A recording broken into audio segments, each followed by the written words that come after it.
just at the refugee crisis rally at the Famine Memorial Dublin. The reason why the Famine Memorial was picked was because there was a time when there was a massive famine in Ireland and the population dropped from, roughly speaking, 13 million to 2 million. Well, half the people died and the other half fled the country on boats, and mostly went to America, went to other parts of Europe. So the message that we were trying to get across today at this rally is that people coming over from Syria are in a crisis situation. They can't go back home. They have made the decision that they're going to die in Syria, or maybe less likely to die by getting onto a boat and travelling over to Europe. And first of all, the many hurdles that they have to come across. First of all, they're in Syria and they have an oppressive Assad regime.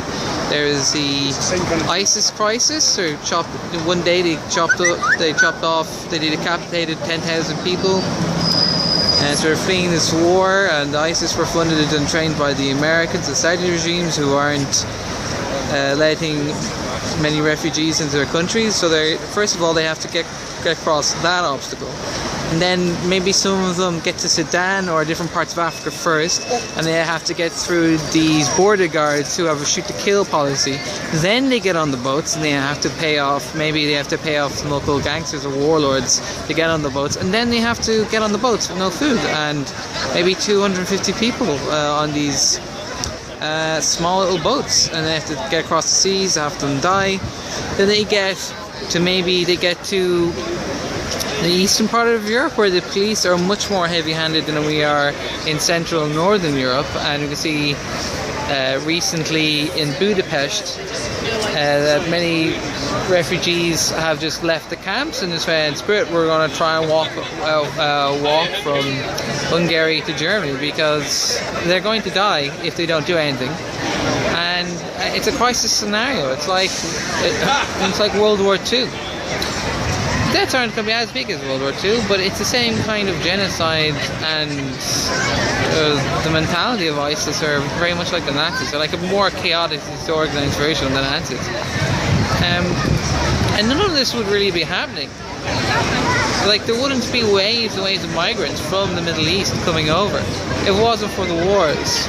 The Iraq War destabilized the region, followed by trying to prop up a new regime in Syria, which backfired, in Afghanistan, and all these pro-war policies are just making the Middle East more unstable. It's making more people aggressive.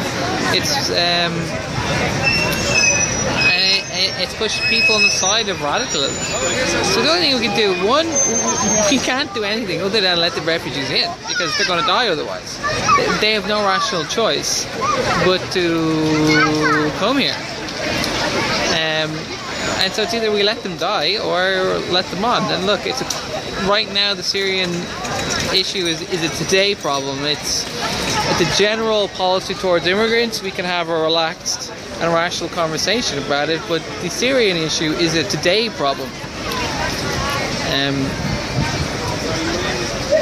So look, we're all one. There are many people afraid of Syrian culture because they don't understand it, and people generally have a fear of other people, other cultures. They don't understand it, so therefore they fear it. But there's also people who have some rational, actual problems with having large number of migrants, and these problems have to be discussed on a rational level. But as I said, the Syrian issue is a now problem, and there is no solution other than allow them in. We can't put them back on the boats because they're going to die. Anyway, so quite happy with how this rally has gone. People are starting to leave now, but I don't know. I couldn't tell you how many people are here. There's definitely more than a couple of hundred.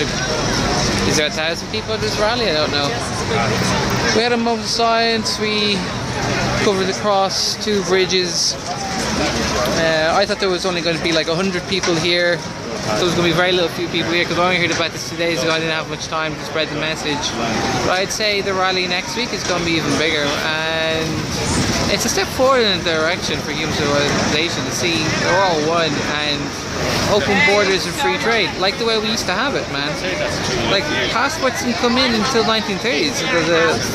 The spread of fascism and communism led to passports and border controls.